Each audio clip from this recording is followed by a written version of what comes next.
प्रेक्षकांनो नमस्कार. तर आपण बघतोय आनंदी या मालिकेचा आजचा इंटरेस्टिंग असा एपिसोडच्या सुरुवातीचं वातावरण टेन्शनमध्ये बरं का. कारण इकडे विद्याधर पोलिसांना घेऊन आला युगंधरला अटक करा असं म्हणून. तर युगंधर आता म्हणतायत जर पुरावा नसताना युगंधरच्या नावावर चिखलफेक केला तर आत्ताच्या आता अब्रू नुकसानीचा दावा ठोक असा दावा ठोकेल तुझ्यावर की पुढचं आयुष्य तुला कोठडीत सडावं लागेल. पोचलं का? असं म्हणत युगंधर विचारतो आता इकडे विद्याधरला. आणि आता पुढे काय घडणार बघूया आपण प्रेक्षकांनो. तर इथे विद्याधर म्हणतो, "हे ठीक आहे युगंधर निंबाळकर. तुला स्वतःची अब्रू वेशीवर टांगायची असेल तर ठीक आहे. मी पोलिसांना या केसचा कोळसा करायला लावीन. काय बी करून तुझ्या विरुद्ध पुरावे गोळा करायला लावीन. मग बघतो तुझा ह्यो रुबाब जो काही आहे तो कसा टिकतोय ते." प्रेक्षकांनो, विद्याधर सुद्धा ना इथे इरेला पेटलाय बरं का आता. "उगाच हवेत बाता नको मारूस रे," असं म्हणत युगंधर आता उत्तर देतायत विद्याधरला आणि मग म्हणतायत, "आधी पुरावा तर घेऊन ये, नंतर बोलू आपण."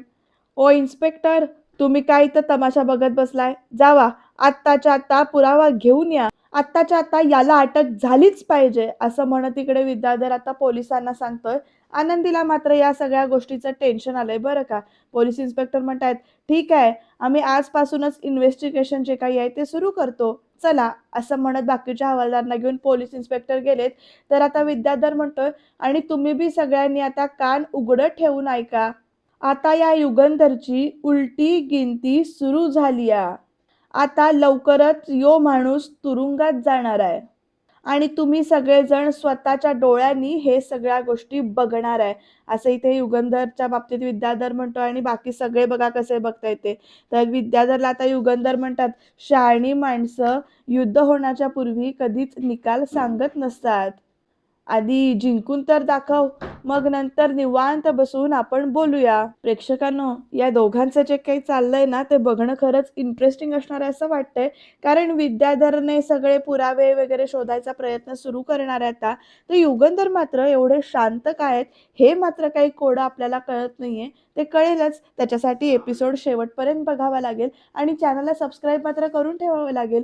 आता या सगळ्यांमध्ये घरचे मात्र कचाट्यात किंवा कात्रीत सापडणार आहेत असं म्हणायला हरकत नाही.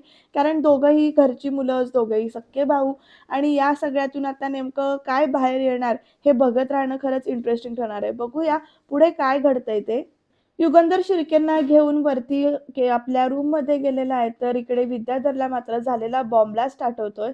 आता प्रेक्षकांनो, वरती रूममध्ये बघा काय विषय किंवा काय चर्चा सुरू आहे. कारण इकडे शिल्पा आत्या पण रूममध्ये वरती युगंधरच्या गेलेली आहे आणि तिथे शिर्के सुद्धा आहेत. आता शिल्पा आत्या बघा कशी म्हणते, "युगंधर, तू घराच्या बाहेर बॉम्ब ब्लास्ट घडवून आणलास, तो पण सख्ख्या भावावर. काय झालंय तुला युगंधर? तुझ्याकडनं ही अपेक्षा नव्हती."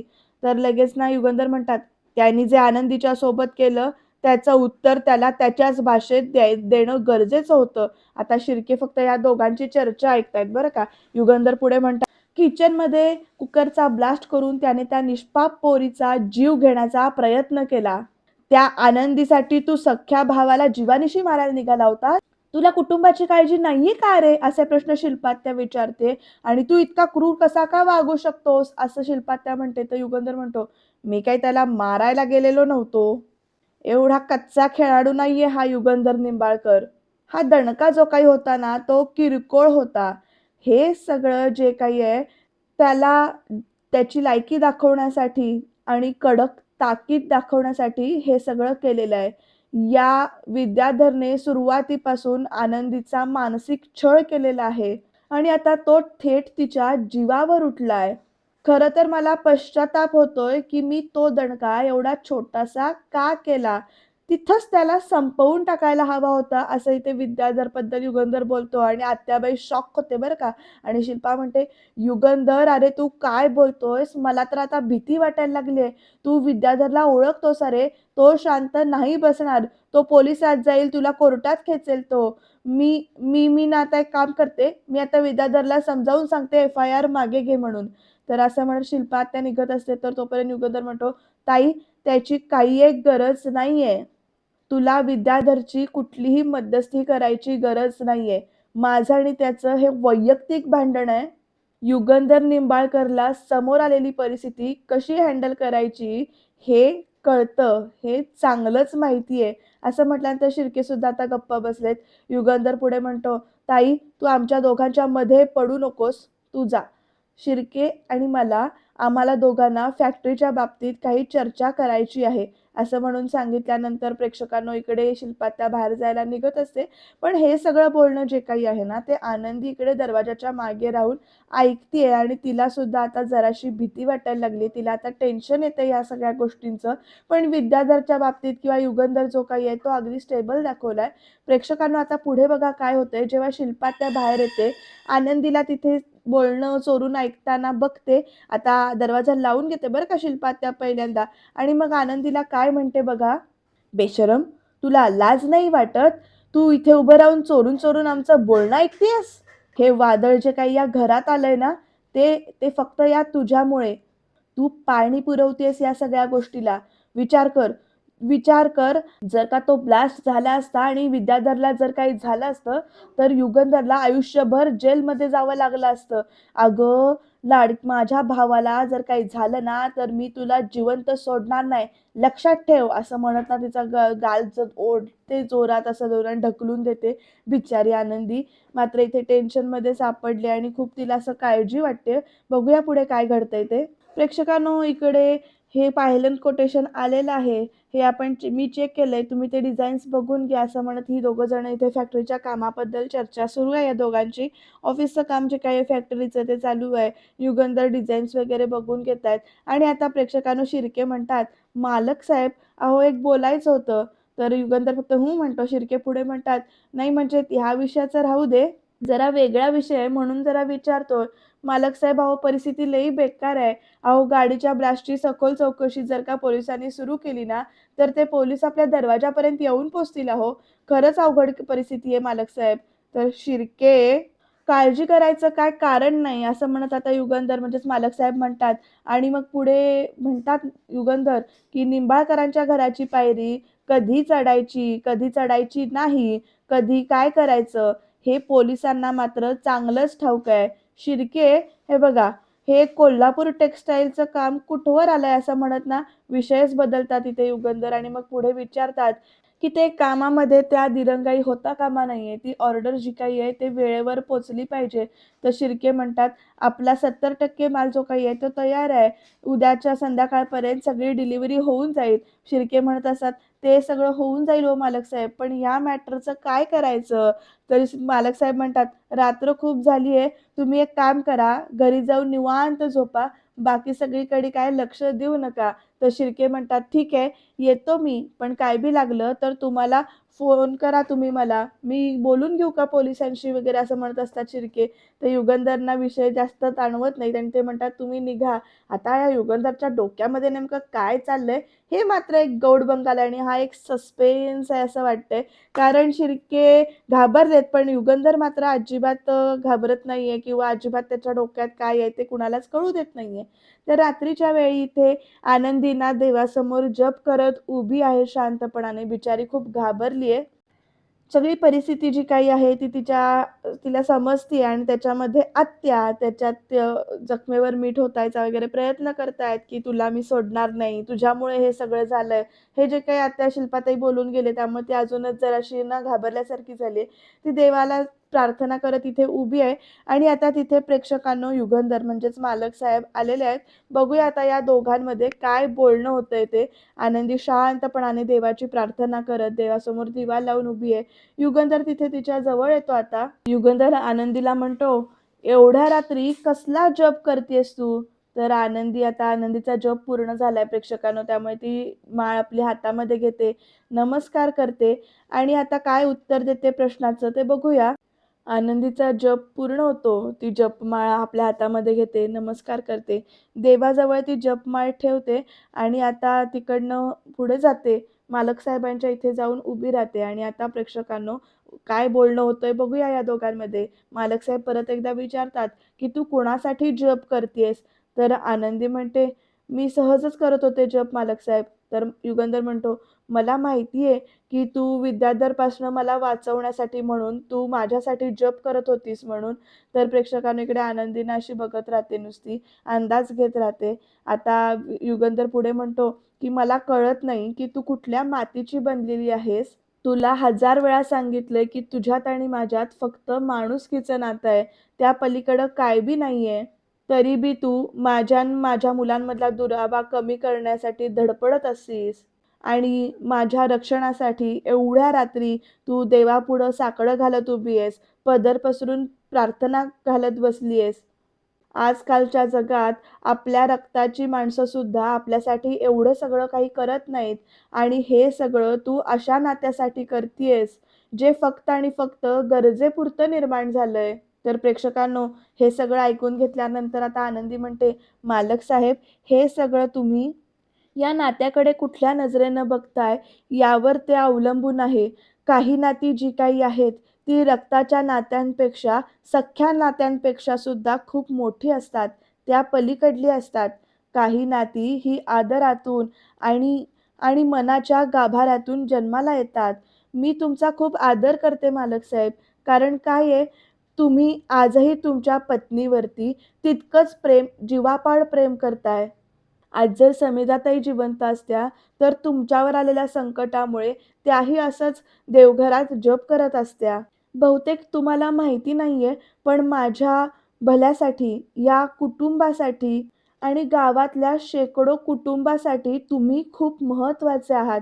तर आनंदीला युगंधर म्हणतो, "आनंदी, माणसाने या जगात आत्ताच्या घडीला इतकं बी चांगलं असू नये." तर आनंदी म्हणते, "एखादा चांगला माणूसच दुसऱ्या माणसातला चांगुलपणा इतका नीट बघू शकतो." असं या दोघांचं इथे बोलणं चाललंय. तर युगंधरची पाठ आता तो वळवतो आणि म्हणतो, "मी चांगला माणूस नाहीये आनंदी. मी ना वाईट माणूस आहे." असं युगंधर आनंदीकडे पाठ करून म्हणतो. तर आनंदी त्याला काय म्हणते बघा, "तुम्ही चांगले आहात का वाईट या गोष्टीचा निर्णय घेण्याचा अधिकार स्वतःकडे नका ठेवू तुम्ही मालक साहेब." असं इथे आनंदी म्हणते. आणि पुढे म्हणते, की "तो अधिकार समोरच्याला द्या. माझ्यासाठी तुम्ही खूप चांगले आहात." असं आनंदी म्हणते. आणि हे ऐकून, आनंदीचे शब्द ऐकून युगंधरला इकडे म्हणजे जरा बरं वाटतं त्याच्या मनाला. तो तिथल्या तिथे जरासा इकडे हसतो आणि अशा पद्धतीनं आनंदी आणि युगंधर या दोघांमधलं संभाषण होतं थोडक्यातच. पण जे काही संभाषण होतं त्याच्यातून आनंदीचा युगंधरप्रती जो काही आदर आहे मनातला, तो आपल्याला दिसून येतो इथे. आणि आता युगंधर आपल्या खोलीमध्ये परत जातात आणि परत एकदा आनंदी ती जपमाळ आपल्या हातामध्ये घेते, देवाला नमस्कार करते आणि परत एकदा जप करायला इथे सुरुवात करते देवासमोर उभी राहून. प्रेक्षकांनो, तुम्हाला काय वाटतं? हे नेमकं प्रकरण कुठपर्यंत वळण घेईल? काय घडेल ह्याच्यातून पुढे? ते बघत राहूया. कारण इकडे विद्याधर मात्र इरेला पेटलाय. विद्याधर इथे फोनवर इन्स्पेक्टरना म्हणत असतो, "काय इन्स्पेक्टर तुम्ही? कुठवर आली या चौकशी? अहो, जरा कामाचा वेग वाढवा की. एवढा वेळ लागतोय होय पुरावा गोळा करायला?" असं इकडे विद्याधर म्हणतो आणि पुढे म्हणतो, "इथे समोर कोण बसलंय माहिती आहे नव्हं तुम्हाला? विद्याधर निंबाळकर म्हणतात मला. आणि लक्षात ठेवा, आणि जर का माझी गाडी जळू शकते, तर तुमची वर्दी बी सुरक्षित नाहीये. कळलं का तुम्हाला?" अशी धमकी देतो आणि म्हणतो, "एक काम करा, ते काय आहे ना, जळलेली गाडी आहे ना, त्या जळलेल्या गाडीची फॉरेन्सिक टीमकडनं चौकशी करून घ्या आणि हे काळं कृत्य कुणी केलंय याच्या विरोधातले पुरावे लवकरात लवकर गोळा करा. त्या माणसाच्या हातात मला बेड्या पडलेल्या पाहिजेत, सांगून ठेवतोय." हां, लक्षात ठेवा. हां, ठेवायला लागलोय मी फोन असं म्हणत आता फोन ठेवतो तो आणि धनश्रीकडे बघून म्हणतो, "अगं ए फोन घे की." तर आता धनश्री फोन काढून घेते बरं का त्याच्याकडचा म्हणजे मानीतला फोन घेते. तर आता धनश्री पुढे म्हणते, "अहो, तुम्ही त्या पोलिसांना ओरडालंय, खरं तिथं ती आनंदी देवासमोर दिवा लावून, देवापुढे दिवा लावून भाऊजींच्या सुरक्षिततेसाठी जप करायले बघा."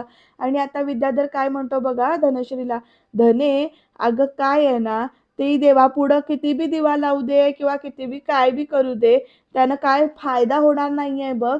कारण ज्या देवाकडं ती साकडं घालायला लागली आहे ना, तर त्या देवाला बी माहिती आहे, की तिचा मालक साहेब जो काही आहे ना, तो लवकरच ना जेलची हवा खाणार आहे.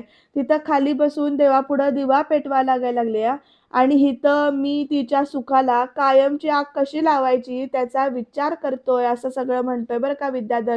आणि म्हणतो, "हे आत्ता तू माझ्याकडनं कोऱ्या कागदावर लिहून घे," असं सांगतोय बरं का धनश्रीला. पण धनश्री म्हणते, "अहो, म्हणजे तुमचा नक्की प्लॅन आहे काहीतरी काय?"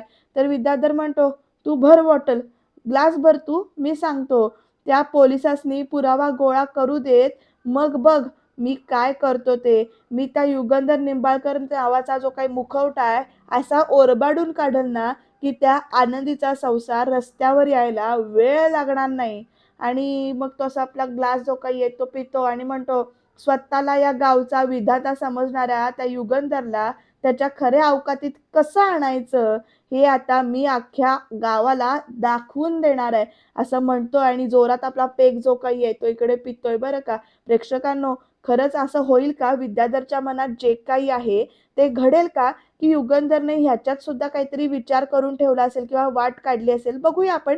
पण तत्पूर्वी नाही तर थोडीशी मजा-मस्ती करूया आपण. कारण इकडे आरती ना डिझाइन करत बसलेली आहे आणि "ए आरती ताई, अगं रात्रीचे 12:30 वाजलेत गं. अजून किती वेळ काम करशील तू? आता तरी ये ना झोपायला." "ए, तू गप झोप बरं. माझं काम अजून अर्धवट राहिलंय आणि मला ना महत्त्वाचं काम आहे गं हे." असं म्हणत ना आरती सांगते, "तर काय करणार आहे? ते राहू दे. तिकडे ते आबा जे काही आहेत ना, ते शेजारच्या गावी एकादशीच्या भजनाला गेलेत. रात्रभर ते तिकडेच असणार आहेत. सकाळीच येणार आहेत ते घरी आणि इकडे आपल्या या या गळक्या घरामध्ये पावसामुळे अख्खं छप्पर ओलं झालंय. सगळीकडे पाणीच पाणी. तरी बरं झालं वैशूताईने ती आपल्या घराची चावी दिली आपल्याला. नाहीतर अख्खी रात्र त्या ओल्या-ओल्या पावसाळ्याच्या पाण्यांमध्ये ना आपल्याला काढावी लागली असती." तर आरती म्हणते, "खरंच वैशूताईचे मानावे ना तेवढे आभार कमीच आहेत. आरचे, अगं तू आता बडबड बंद कर गं. झोप बरं तू. मला पण लई झोप यायले, पण हे काम महत्त्वाचं आहे ते मला करू दे. तू झोप बरं आणि जरा गप्प राहा," असं म्हणत ना इकडे आरती सांगते आणि तेवढ्यात प्रेक्षकांना ना आरतीचा फोन वाजतोय आणि आरती आरतीकडे एकदा बघते आणि फोन हळूच उचलते आणि म्हणते, "हॅलो?" तर लगेच, "काम चालू आहे का? डिझाईनचं काम कुठपर्यंत आलंय?" असं ना पृथ्वी विचारतो. आरची हळूच ना इकडे आरतीला फोनवर बोलताना बघतीये बरं का. पृथ्वी विचारतो इकडे, की "काम कुठवर आलंय?" तर आरती सांगते, "डिझाइन अजून फायनल होतंय, काम चालू आहे." तर पृथ्वी विचारतो, "काम चालू आहे म्हणजे?" तर आता आरची पुढे उठून आलीये बरं का. इकडे ही पृथ्वी म्हणत असते, "बघ जेवढं डिझाइन झालं असेल तेवढं पाठव. मला माहिती पाहिजे की तू कुठल्या लाईन्सवर तू विचार करतेयस." तर आरती म्हणते, "मी असं अर्धवट कसं देऊ? मला जरासा वेळ दे." तर इकडे वेळ कसा देऊ असं बोलणं पृथ्वीचं चालू आहे. तोपर्यंत इकडे आरची काय करते ना फोन काढून घेते आणि इकडे फोनवर हात ठेवून म्हणते, आबा घरी नाही आहेत. आपण इकडे वैशूताईच्या घरी आहोत आणि तू आपल्या बॉयफ्रेंडसोबत गुटुरगू करत आहे.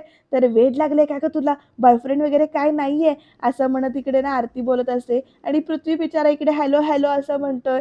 तर इकडे आरची म्हणते, "ए, तू एवढ्या रात्री हळू आवाजात गुलूगुलू करणारी लोकं फक्त आणि फक्त आपल्या बॉयफ्रेंडशीच बोलत असतात. आरची आगाऊपणा करू नको." तर लगेच आरची म्हणते, "थांब, तुझ्या या बॉयफ्रेंडशी ना जरा मीच बोलते." तर आता फोन म्यूटवरचा काढतीये बरं का इकडे. तर आता पुढे काय घडतंय बघा हां. "हॅलो, मिस्टर, तुम्ही जे कोणी असाल ते, तुम्हाला ना जर का माझ्या ताईचा बॉयफ्रेंड बनायचं असेल ना, तर तुम्हाला सगळ्यात आधी इथे येऊन मला भेटावं लागेल. मी जर का तुम्हाला अप्रूव्ह केलं, तरच तुम्ही माझ्या ताईचा बॉयफ्रेंड बनू शकता. कळलं?" तर लगेच पृथ्वी म्हणतो, हॅलो, मी आणि तुझ्या ताईचा बॉयफ्रेंड? अगं तू पण डोक्यावर पडली का?" असं इकडे ना पृथ्वी विचारतो. तर लगेच आरची म्हणते, नाही." तर लगेच ना, "बॉयफ्रेंड नाही तर मग कोण आहात तुम्ही? आणि इतक्या रात्री का माझ्या ताईला फोन करताय तुम्ही?" असं सगळं विचारते आरची. तर लगेच ना इकडे, "हॅलो, मी पृथ्वी बोलतोय. पृथ्वी निंबाळकर." आणि हे ऐकल्यानंतर ना इकडे आरची डोक्याला हात लावते आणि म्हणते, "पृथ्वी म्हणजे छोटे मालक साहेब?" तर लगेच म्हणजे मालक साहेबांचा मुलगा? तर लगेच प्रेक्षकांनो इकडे पृथ्वी म्हणतो, "हो, आणि आत्ताच्या आता फोन ना तुझ्या ताईला दे. मी माझ्या डिझाईनचा अपडेट घेण्यासाठी तिला कॉल केला होता." तर लगेच प्रेक्षकांना आता आरती फोन घेते आणि आता पृथ्वी बोलत असतो ते ऐकते बरं का. पृथ्वी काय म्हणतो, "या जगातली शेवटची मुलगी जरी का वाचली असेल ना किंवा उरली असेल ना, तरी तुझी ताई असेल ना तर मी तिला कधीच डेट करणार नाही, लक्षात ठेव." तर आता आरती म्हणते, मिस्टर पृथ्वी निंबाळकर, तुम्ही पण जरी जगातला शेवटचा मुलगा उरला असाल ना, तरी सुद्धा मी तुम्हाला माझा बॉयफ्रेंड नाही करून घेणार. बाकी डिझाईनचं अपडेट जे काही आहे ते मी फॅक्टरीतच देईन. ठेवा फोन, असं म्हणत फोन डायरेक्ट कटच करून टाकला इकडे. जरा मज्जा आली प्रेक्षकांनो. पण इकडे युगंधर मात्र फेऱ्या मारत आहे रूममध्ये आणि इकडे आरतीला आता झोपून आरती डिझाइन करायला बसलीये. युगंधर मात्र फेऱ्या मारतोय रूममध्ये. नेमकं काय डोक्यात चालू आहे हे काही कळत नाही. समिताच्या फोटोकडे बघतायत आणि मग त्याच्यानंतर तिला आठवतंय युगंधरला, की आनंदीनं म्हटलं असतं, "तुम्ही आजही तुमच्या पत्नीवर तितकंच जीवापाड प्रेम करताय तुम्ही. आज जर समिधाताई जिवंत असत्या, तर तुमच्यावर आलेल्या संकटापुढे त्यासुद्धा असंच देवघरात जप करत राहिल्या असत्या, संकट तुमच्यावर आलंय म्हणून." असं सगळं इकडे आनंदीचं बोलणं युगंधरला आठवतंय आणि तेवढ्यात आता युगंधरचा फोन वाजतोय, तर शिर्केंनी फोन केलाय आणि शिर्के फोनवर काय सांगतायत बघा. हां, बोला शिर्के. तर शिर्के म्हणतात, "ओ मालक साहेब, हॅलो मालक साहेब, अहो लई मोठा प्रॉब्लेम झालाय हो. त्या विद्याधरनं पोलिसांना वरनं प्रेशर आणलंय आणि इतकं प्रेशर आणलंय ना, की आता पोलिसांनी आत्ताच त्या गाडीची तपासणी सगळी जी काही आहे ती सुरू केलेली आहे. मालक साहेब, अहो त्या गाडीमध्ये आर-डी-एक्सचा माल लागलाय त्यांना. आता त्या पोलीस पोलीस आर-डी-एक्सचा माग काढत फॅक्टरीपर्यंत पोहोचतील आणि ज्या माणसाकडून आपण घेतला होता माल, तर ते तिथपर्यंत जर पोलीस पोहोचले, तर आपण काय करायचं? अहो मालक साहेब, पोलीस आपल्या फॅक्टरीपर्यंत पोहोचायला जो काही आहे, तो वेळ लागायचा नाही. मालक साहेब, अहो त्या फॅक्टरीतून आपण स्टॉक घेतला होता. त्या फॅक्टरीचा स्टॉक काढत पोलीस जर का आपल्यापर्यंत पोहोचले, तर आपण करायचं काय? तर मालक साहेब म्हणतात, "शिर्के, लई रात झाली आहे, झोपा आता." तर शिर्केंना प्रश्न पडलाय, एवढं सगळं होऊन हे शांत कसे काय? केवढे प्रॉब्लेम्स चालू आहेत आणि हे मालक साहेब शांत कसे काय राहू शकतात? काही समजेना झालंय असं शिर्के म्हणतोय. तर इकडे युगंधर ना परत कसल्यातरी विचारात इकडे हरवलाय.